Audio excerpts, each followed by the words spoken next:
Welcome to the Startups Roundtable podcast, where we discuss the science and art of startups with founders and the broader startup community. I'm Tony Hackett, and I've spent over a third of my B2B sales career either working for early stage startups or as a go-to-market and social selling mentor for founders and their teams. In each episode, we will explore various topics, including decision-making, team building, and growth strategies. Before we meet today's guest, I'd like to start with an acknowledgement of country. We acknowledge the traditional custodians of the land on which we meet. Here in Sydney, it's the Gadigal people. We pay respect to elders past, present, and emerging, and extend our respect to all Aboriginal and Torres Strait Islander people attending today. Sales conversation intelligence is a new and promising technology used by managers and sales reps to help improve their performance. The idea behind this type of software is to allow managers and sales reps to listen in on sales calls and then receive data and analytics about the call afterwards. This data can then help improve the sales team's performance. Additionally, conversation intelligence software can also help train new sales reps, providing real-world examples of how experienced sales reps handle various situations. So let's get to it and meet Wingman CEO, Shruti Kapoor.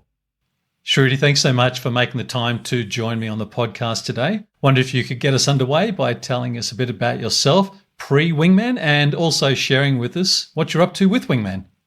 Absolutely. Thanks for having me, Tony. I spent my early life, or rather my early career, doing things very different from sales. I started out with investment banking at Morgan Stanley in media and telecom, and then spent almost a decade looking at investments in early stage technologies coming out of like university research or, garages of tweakers and inventors. But through that journey, I was always really curious about just the startup world and the ability to take something which was just an interesting idea. Maybe you came at it as a solution or you came at it as a problem, but then taking it all the way, seeing how the market reacts to it, making those adjustments and iterations. So, that was kind of my sole motivation to doing a startup. And, eventually I got the courage and started Wingman 4 years back. And here I am. Now, 4 years back it feels like a long period of time, but if we throw COVID in the middle of that, it's not much before COVID that you actually started your startup. How did it feel being very, very early into this journey and then COVID was on the doorstep? What impact did that make to you and your thinking through being a founder and having made this big decision?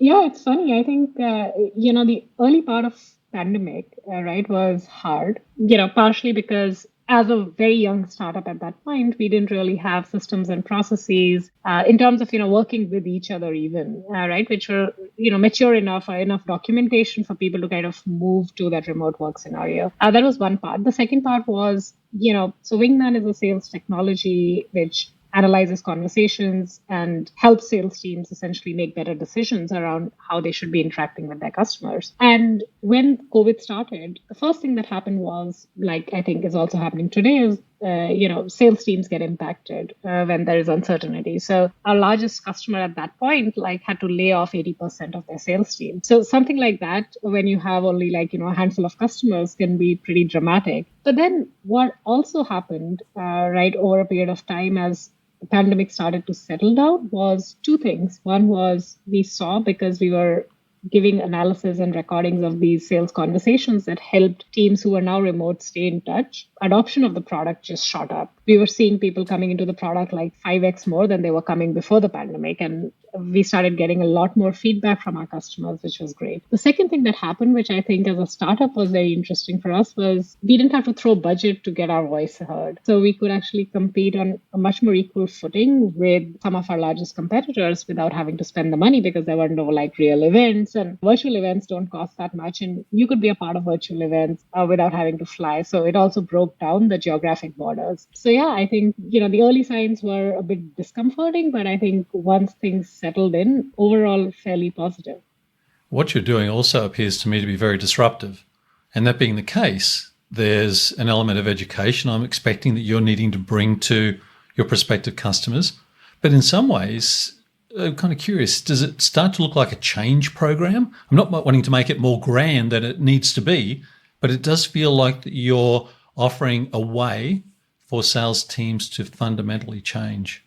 Maybe just for everyone's benefit, right? Like what Wingman does is we are recording all of these sales conversations, which could be happening over, phone calls or Zoom meetings or Google Meet. And then we are transcribing it. We are trying to pick out, what is actually happening, like what are the main topics being discussed, or, people talking about negotiations, is it timing which is coming up more, etc. And then part of it is giving everyone that post facto analysis, but also in real time as these conversations are happening, being an aid or assistant to the salesperson, or wingman to the salesperson. And the idea is that, hey, somebody asked you for a discount, and instinctively you might say, sure, let me go check with my manager. But maybe the preferred response is for you to take a step back and talk about ROI. So that's kind of what the program looks like. And when we work with companies, there are, I think, two types of change management that people need to do. One is around just getting the acceptance to recording calls, because in a B2B sales setting, that's not the norm, I think, or it didn't used to be the norm 5 years back. And we would hear all sorts of,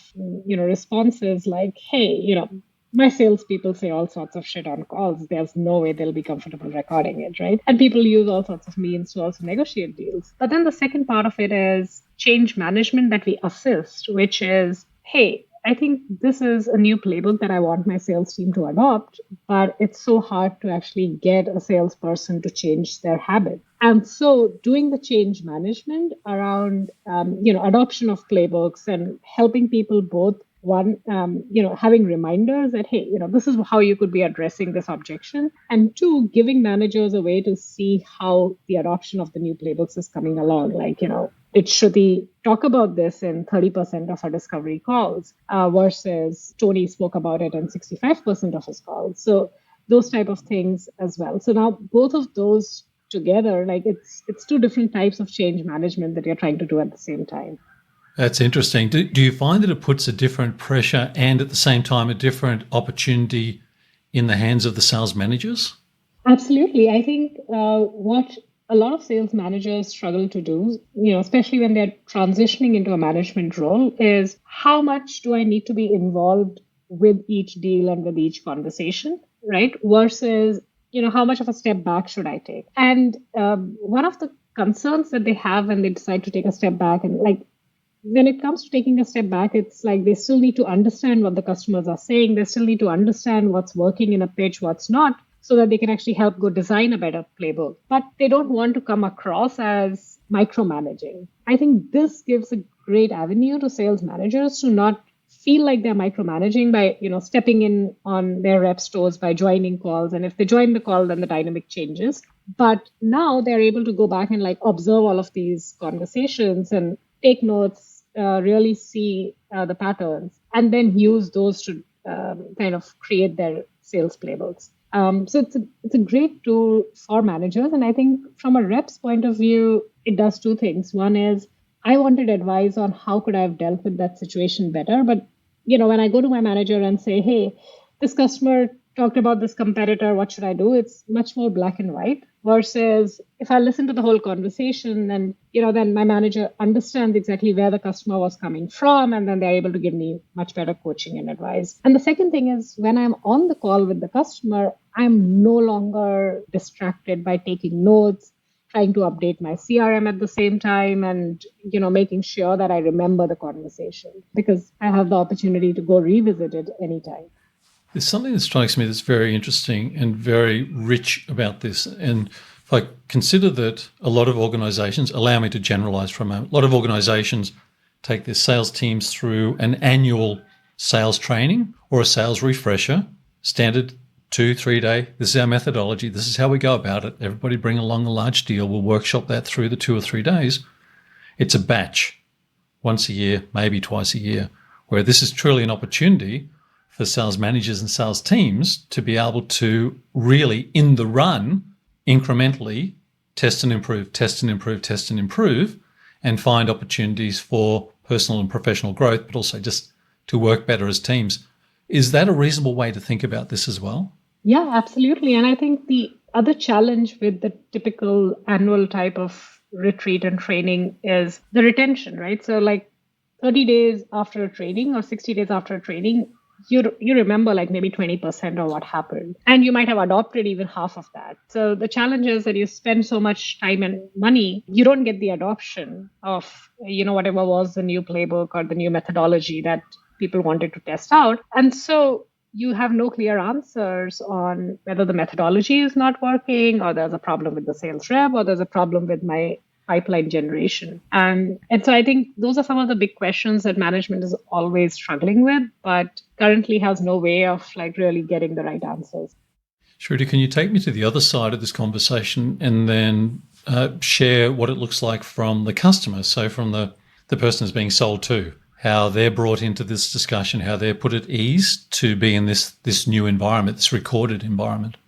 Very often what we see, and we definitely want the sales managers to have the right kind of mindset going into it as well. At the end of the day, it is still a fairly personal interaction, right? And the outcomes will depend on like, do people view this as a coaching opportunity, or do people view this as a fault finding mission? And so I think what is important is like the first thing we do is we actually help the managers understand how the platform helps the sales reps, right? So at the end of the day, if the sales reps approach this as, hey, this is going to help me do my job better versus this is going to just help my sales managers, you will see a big shift in the way people approach the platform or the adoption. And I like to use Salesforce as an example of that. I feel like Salesforce is very much a tool for the managers. Very few sales reps will say they get value out of it, right? And I think that's the exact opposite approach that we take with the platform. We are like, it doesn't matter how many dashboards your manager can see. At the end of the day, the change happens in the field with the reps. So if you can enable the reps to make the change and help them track that better, then you're actually going to improve the organization's sales process. You're going to benefit the reps and you're going to benefit the manager. So we look at it as a very bottoms up approach. And so what will happen is, the sales manager gets introduced to the platform, and then we would ideally have them send out an email inviting their team to test out the platform, but also to say that, hey, we would love your feedback because this is a platform for you to benefit from. This doesn't require you to log in to enter data.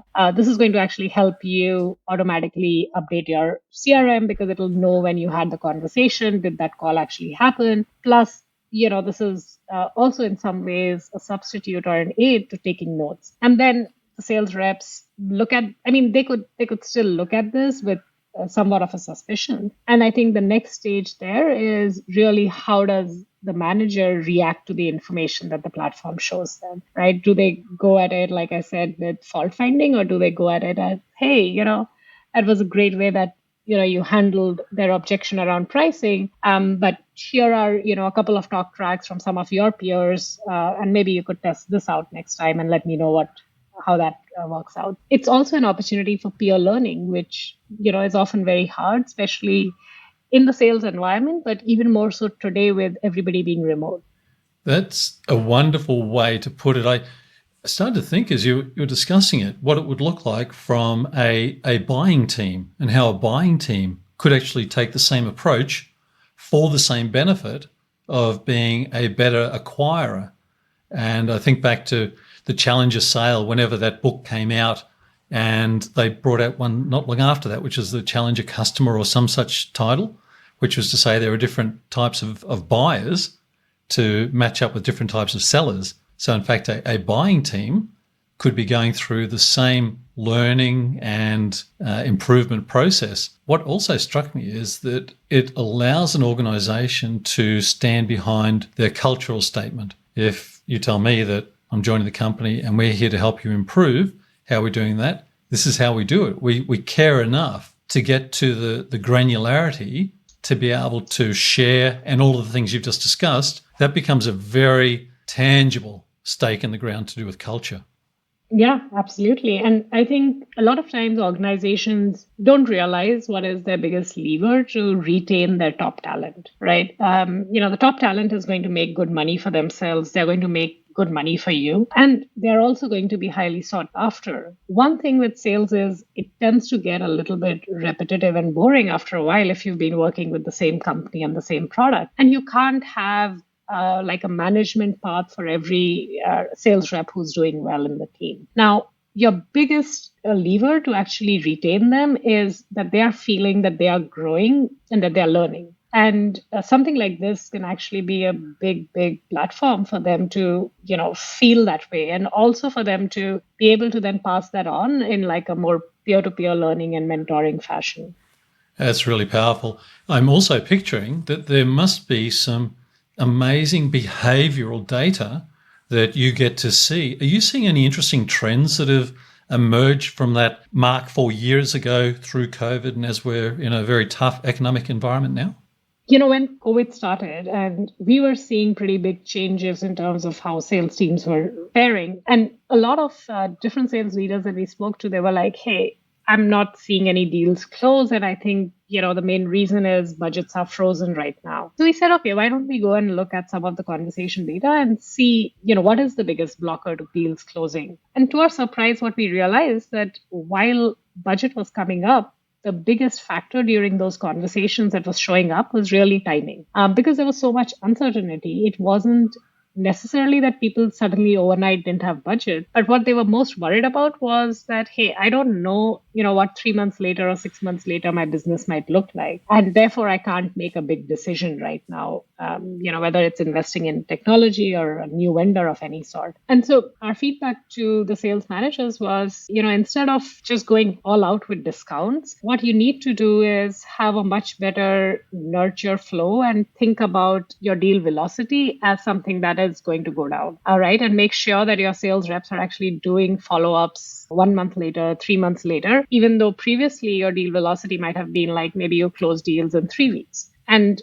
that was kind of a big revelation for us because everybody on the surface was talking about just budget freezes. I think with the economic crisis, what we are seeing is something similar. We're definitely seeing, people talking about budgets a lot more. And wherever those conversations are happening, we do see that win rates on deals come down. But what is really interesting is that if you can flip that conversation from being around budget to being around ROI, it can actually benefit you tremendously. So what we saw was that when either the rep or the prospect talks about the ROI, the win rates for the deal go up by 30 to 40%. And this means that even today, people are willing to spend money as long as they can go back and understand how this will benefit them. Because at the end of the day, people realize that like, hey, just by cutting my cost by 10% or 20% is not going to change the whole picture on my balance sheet. What I also need to do is to see how some of these cost cuts are impacting, right? And we do see very often that, when companies go into the situation where I need to show my team that I'm being conservative about budgets, they don't make the best rational decisions around budgets, right? Like you might see people saying, hey, I don't want to send reps for an event, right? It might only cost them like $5,000 for a rep to attend an event. And if the rep gets you like even 2 deals of $20,000, is that much better? Just like in those conversations, people think about ROI and are able to justify budgets. In whatever other sales that you are doing, you have to present it from an ROI perspective. Yeah, it's really powerful. It's most powerful to hear what you just said based on data. Many times we'd hear something similar to what you've just said based on what people just think. But the fact that you're in the data, it also, I'm seeing this twin edge of the Wingman sword, and that is there's an ability to peer share, test and improve, but also for management to get at a level of granularity, real granularity, factual granularity that can actually help to advise strategy. And that is something that isn't easy to come by. And even if it is requiring for sales reps and managers, and I say this with all due respect because for the last 35 years I've been one of them myself, that when somebody asks you to write something up, you'll kind of get to it and you'll do what you need to do, but it doesn't necessarily capture that very fine grain that you're describing. So there is an amazing two-way street or twin edge of the sword that is working toward the customer, but actually back towards strategy. You can't get that anywhere else. I don't care how much you pay the greatest consultants on the planet. They can't actually do what you're able to do. That's a very valid observation. Like, for the economic downturn analysis, we were able to look at data across millions of minutes of sales conversations. I think for each organization, when they look at their own data, they also realize the nuances. Because, if you're selling a $100,000 product versus a $5,000 product, some of those trends are going to look very different for you. And when they're able to go back, look at their own data, look at, why some of their reps are doing so well, how does that correlate to, what they're talking about in the calls, when are they talking about pricing, it's really quite powerful. And then you're no longer relying on generalizations, right? And then trying to put guesswork into saying, hey, does this apply to me or not? Now you're able to look at that data and say, oh, this doesn't apply to me. So I don't need to care like what that consultant who I paid, a bunch of money said. I can see from my data that my best reps don't do this and they're still doing really well. Shruti, is there a diversity and inclusion lens that you ever put over the power of Wingman? It's interesting. We haven't actively thought about that. But one thing that we do see is, and this is more like feedback that we get from sales reps, is a lot of times there are reps who are not that comfortable going out and asking their peers for help. A platform like this really helps them, power through and come up with insight, both in terms of learning from others, but also in terms of being able to share what they've learned, right? Because they're able to create their own playlists, get asynchronous feedback. So we do see that. I know, like a lot of times sales cultures tend to be a bit more aggressive and not everybody fares well in those, but I think this does allow for that variability.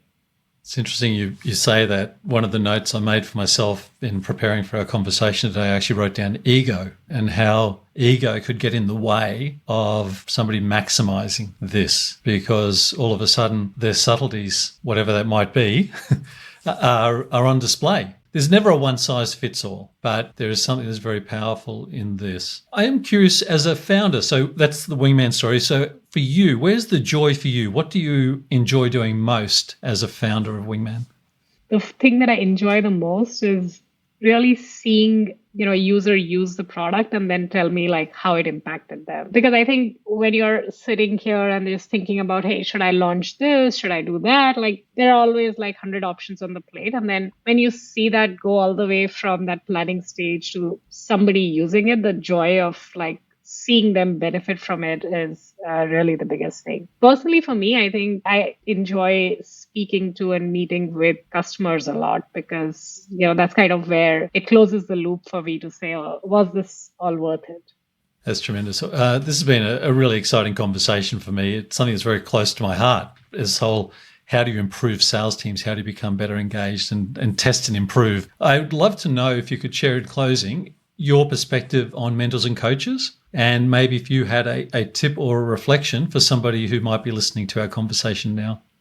I also come from a coaching background, so I truly appreciate what they can do for your life. But I think from a sales perspective, one thing as a coach or a mentor to be aware of is that when people are coming off either a win or a loss, they're not going to be necessarily in the best frame of mind to take an unbiased look back into whatever happened on the deal, right? They're either everything is going to be colored. And so it's useful, even if you want to do like a debrief on a deal that happened, like give it some time for things to settle down and for the emotions to go away so that everybody can look at it self-critically. And I think the second thing that really helps is instead of being the first person in terms of giving feedback, have the mentee or the sales rep take charge of giving themselves feedback and generating feedback from their peers. Because very often we feel that there is like a right way of doing something, but we are not fully putting ourselves in their shoes. So I think if they start with the feedback, they're also a lot more open to you elaborating on it versus, you starting at it and then they being defensive.